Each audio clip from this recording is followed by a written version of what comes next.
volvemos al campo político, porque se instaló ya la Asamblea Legislativa. Fue interesante. Sí, Sí, claro, fue interesante porque por primera vez también en la historia legislativa se integra un directorio legislativo compuesto por 5 mujeres y un hombre. El directorio legislativo, para quienes nos oyen y nos ven, es el grupo que dirige la Asamblea Legislativa, ¿verdad?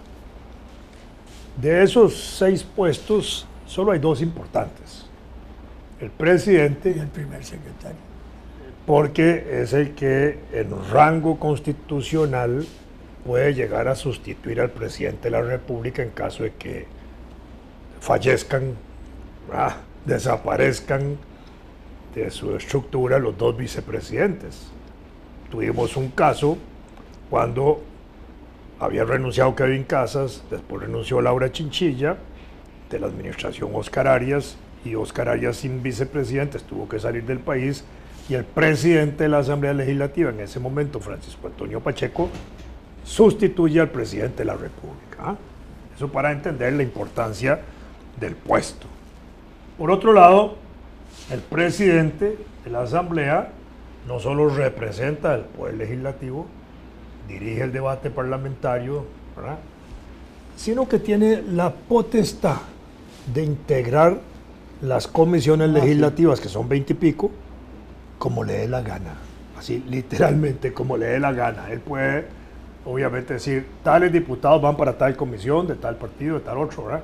Al final, esto más o menos en la práctica parlamentaria ha resultado siempre de negociación con el presidente y las fracciones legislativas para mandar los diputados a las distintas comisiones. Pero si el presidente quisiera, digamos, ponerse gato bravo, hace la integración de comisiones como quisiera, ¿verdad? Esa es su importancia, más que otra cosa. Por otro lado, la coordinación con el Poder Ejecutivo como jefe de poder estatal. En este caso es importante que sea también, me parece a mí, un presidente del partido de gobierno, porque la Asamblea Legislativa, en el trabajo anual que se llama legislatura, ¿verdad?, y un gobierno tiene 4 legislaturas, está empezando la primera legislatura del gobierno de Carlos Alvarado, para decirlo más o menos así, ¿verdad?, que empieza 1 de mayo y termina el 30 de abril. En esta primera legislatura, 6 meses al año, la Asamblea Legislativa trabaja con proyectos propios de los diputados y 6 meses al año trabaja con proyectos que solamente el Poder Ejecutivo envía. De manera que, si la mitad del tiempo parlamentario la Asamblea trabaja para el Poder Ejecutivo, a mí me parece que es bastante lógico que el presidente de la Asamblea Legislativa, por coordinación, por armonía institucional, por lo que sea, preferiblemente sea alguien del partido de gobierno. Eso no está establecido obligatoriamente, pero, ¿verdad?, pero funciona. Eso por un lado. Y el otro puesto importante es el primer secretario, porque el primer secretario es como el jefe o el director administrativo de todo el personal de la Asamblea Legislativa, excepto los diputados, de todos los asesores, los asistentes, las secretarias, choferes. Es el mandamás ahí de todo el personal. Son los 2 puestos importantes. Entonces viene la elección del directorio legislativo por un acuerdo político y por generosidad importante del Partido de Liberación Nacional. Acuerdan que sea un representante del Partido Acción Ciudadana y se le da a una mujer, que es la tercera mujer también en dirigir el Poder Legislativo. Primero Rosemary Karpinski, después Rina Contreras y ahora esta muchacha Mónica, que son las 3 que han presidido el Poder Legislativo. Y esta es una muchachilla jovencita, 30 y pico de años, abogada, deportista. Se levanta a las 4 de la mañana a nadar 2 kilómetros y medio, etc.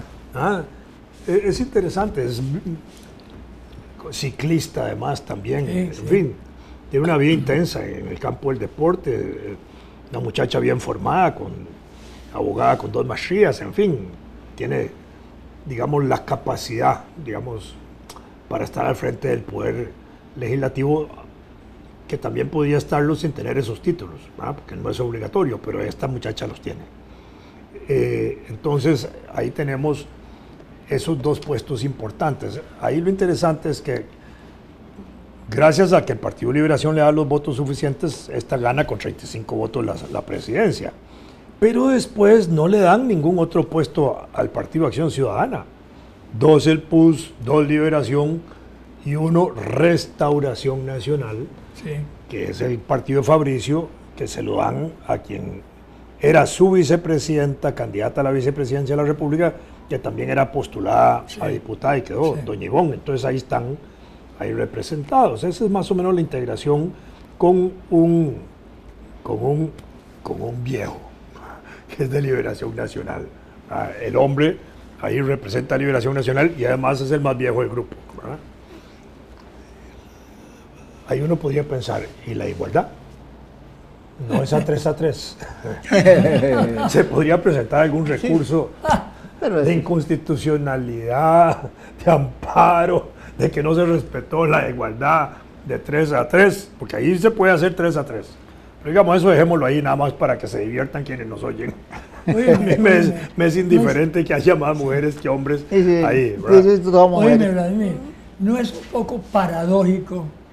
A mí sí me llamó la atención que Liberación está decaída, fue evidente en la votación, y sin embargo a nivel de Asamblea Legislativa saca solo un diputado menos de lo que tenía antes. Sí, saca un montón de diputados. 17. Entonces, 17, sí. Entonces dice uno, ¿sería el candidato? Esa es la pregunta inmediata, ¿verdad? Claro, porque qué otra circunstancia por supuesto, va a mover a ese cambio así tan radical, es decir, demostrando que el partido como tal a nivel legislativo sigue siendo muy fuerte. Bueno, hay factores como la dirigencia local, las dirigencias locales, que eso tienen una solidez adicional y todo. Claro. Todo eso habría que examinarlo con un modelo computarizado, pero lo que es cierto es que a mí no me cabe la menor duda de que el pecado más grave del Partido de Liberación Nacional fue el candidato que escogieron. Yo también pienso así. Es decir, cualquiera que sea el mecanismo que hayan empleado, las razones por las cuales escogieron ese candidato, eso fue un error. Y ahí vos lo estás señalando, sí. Es asombroso. Sí, es paradójico por lo menos. Bueno, en las últimas elecciones municipales Liberación también ganó. Ganó un montón. Y ahora en la elección del 1 de mayo, donde eligen los presidentes municipales, de los 81 cantones se eligió 37 presidentes. Bueno, esa es su fuerza. Sí, es que esas cosas... Y es muy duro decirlo, pero hay candidatos que no debieron haber sido. Este es uno. Yo creo que estaba marcado desde el principio. Bueno, pero ahí hay cosas interesantes en la nueva composición de la Asamblea. De los 4 libertarios que salieron, ¿verdad? Uno ya se había separado antes de entrar a la Asamblea Legislativa. Y de los republicanos social cristianos terminaron agarrándose antes del 1 de mayo. ¿Y por una cuestión técnica. El jefe de fracción, para quienes nos oyen, es el jefe de los diputados, ¿verdad? De cada partido. El jefe de fracción social cristiana, de republicano social cristiano, por reglamento tiene derecho a nombrar su asesor de fracción. Su asesor de fracción. Pero entonces viene aquí un diputado que quiere manejar el partido y le quiere imponer a otro, ¿verdad? Porque el jefe de fracción que han nombrado es José Manuel Echandi. Y entonces ese no le gusta al otro diputado. Entonces ya se agarraron. Empezando el primer día. Entonces tenemos ya que ahí habían como 5 partidos, Ahora ya hay 2 diputados independientes adicionales, casi en la práctica. ¿Ah? Es interesante. La otra cosa, me ha llamado la atención, que con respecto al informe presidencial que dio el presidente Luis Guillermo Solís el pasado 2 de mayo a la Asamblea Legislativa, al día siguiente, en la información donde se recogen opiniones de los diputados, solo uno de Restauración Nacional de los 14 opina. Solo uno opina. Solo uno opina. De todos los demás partidos, todos opinaron casi, ¿verdad? Pero de Restauración, solo uno opinó. Con gran experiencia. No sé si con gran experiencia o no, al final de cuentas. ¿Como portavoz o No. No sé si los otros se quitaron el tiro ante el periodista que les preguntó algo, sí, o no se atrevieron a leer los 50 tomos. Ahí no tenían idea de lo que era aquello. Cuando llegaron ahí a la asamblea, no eran 50 Biblias, eran 50 tomos lo que tenían al frente. Qué horror, es que para empezar, una labor legislativa leyéndose eso ya es una tragedia. No hay tiempo, pasan los 4 años leyéndolo. Claro. Digamos, son 50.000 páginas. Imagínate. Lo que teóricamente está. 5.000 digamos, por año. No, ya en el término, digamos, de alguien que con un ritmo de lectura de 3 minutos por página, más o menos, ¿verdad? Alguien que no tiene oficio, el lector. Sí, 3 por página. 3 minutos por página, de ahí son 150.000 minutos. Y ahí dividamos eso entre 60. 1500 entre 6. Sí, pero ahí no le estás dando tiempo ni para ir al baño, solo para leer. No pueden ir a leer al baño también, claro. Qué difícil, sí, claro, hacer pipí leyendo. Sí, claro. No, hay un amigo mío que hace unos programas de radio en Guanacaste, y un día de estos entrevistó a un niño escolar, creo que tiene 12 años, que ya se ha leído 800 libros. Uy, chica. El niño. Y entonces, claro, a cualquier... Sí, yo me pregunto cómo, pero sí lo ha, está claro que sí lo ha hecho. Y tiene que ser uno como ese. Claro, el niño no lee libros aburridos, ¿verdad? Sí, claro. No, hay carajillos que leen. Sí, claro. Sí, claro. Sí, claro. Pero habrá diputados que lean. El diputado le dice al otro. Si para eso tienen los asesores para que les lean. Sí.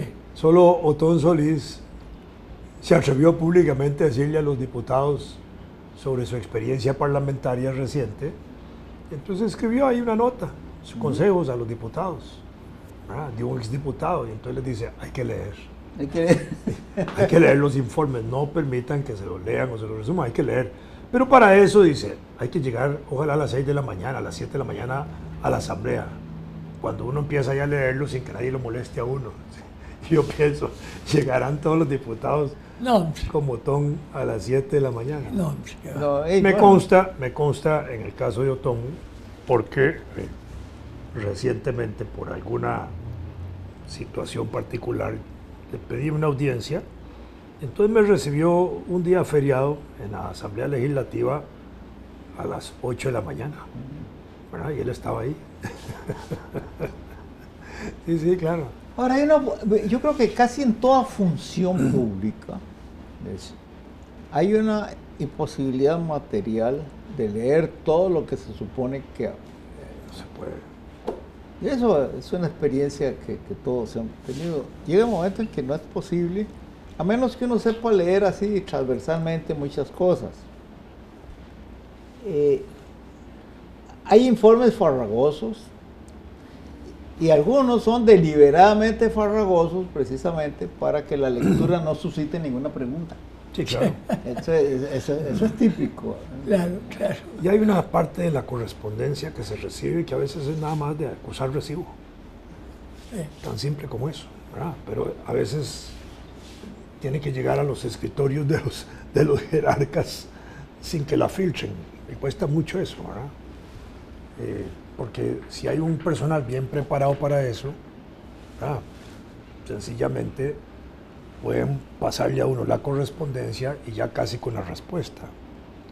Cuando yo fui decano de la Facultad de Ciencias Sociales en Heredia, yo tenía un equipo de secretarias, pero súper excelentes, buenísimas. Y rápidamente ya yo entendí cómo era el funcionamiento de la correspondencia, ¿verdad? Entonces aprendí a separarla y logré desarrollar con ellas una práctica con la cual mucha de la correspondencia que entraba a mi despacho, digamos, ya venía hasta con un borrador de respuesta por parte de ellas. ¿Verdad? Sí, bueno, eso porque es una práctica. eso era, digamos, ellos ya sabían, Es una buena ya sabían secretaria. qué cosas se podían hacer, entonces yo nada más le daba el visto bueno. Sí, está bien, o le hacía alguna corrección y dale. Y eso limpiaba el trabajo. Pero eso no es tan fácil hacerlo, porque hay gente que le encanta.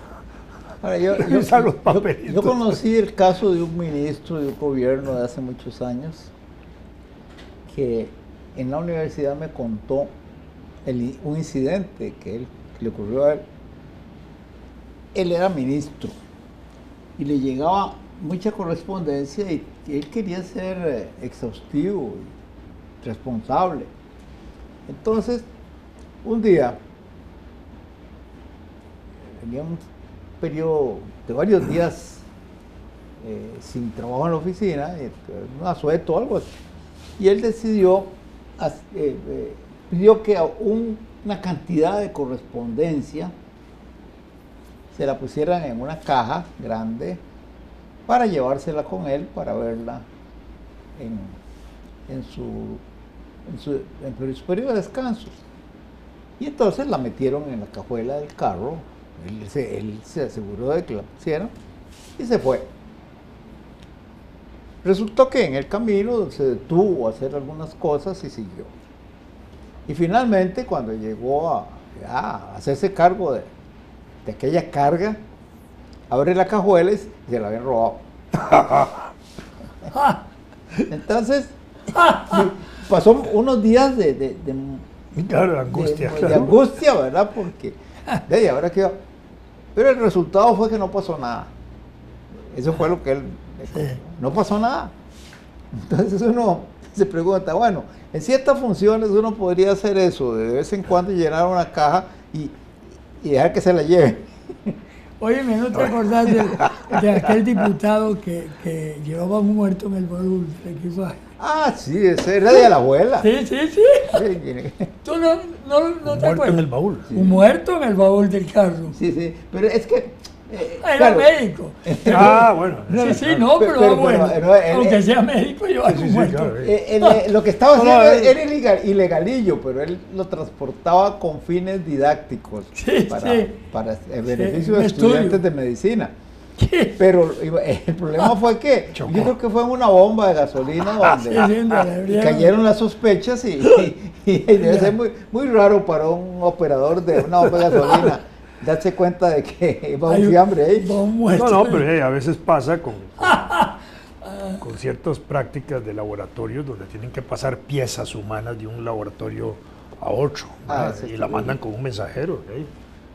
Y de Sí, pronto- pero un muerto entero nunca se había visto. Vea, yo- Fue muy curioso Mi esposa es médico. y muy gracioso. Mi esposa es médico y patóloga y yo muchas veces la acompañé ahí en patología a ver cosas, pero a veces no impactaba tanto ver el cadáver, digamos. A veces impactaba ver más Un fragmento. un fragmento, Sí. una pierna. Puchica, la primera vez que yo vi una pierna sola me impactó demasiado. ¿Sabes la broma que le hicieron unos estudiantes de Eso medicina sí me impactó. a un pobre empleado del peaje? Ajá.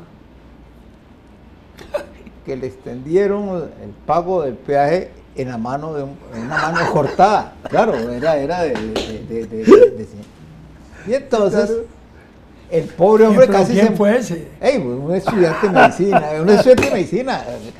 Que ganó él.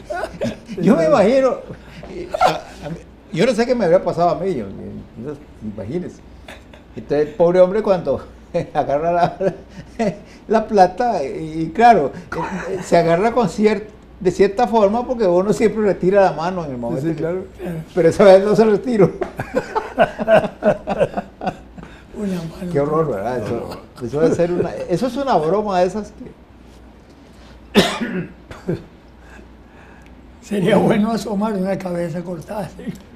No, y los estudiantes de anatomía en la No, pues universidad claro, sí. Yo tengo una nieta. trabajan que ahí está en con eso, huesos y con que cráneos y con toda la cosa. Tenía su muerto Y ya privado, está. porque estaba estudiándolo. Y llegaba y decía, Sí. hoy don fulano, le puso nombre y todo. Y un día le digo, ¿quién es don fulano? Ah, es el muerto mío. ¿Cómo el muerto suyo? Sí, es que lo estoy disectando. Y es, ¡ah! Ya entendí. Pero todo el tiempo, no me acuerdo, don Ramón, don Rolando, no me acuerdo qué nombre tenía.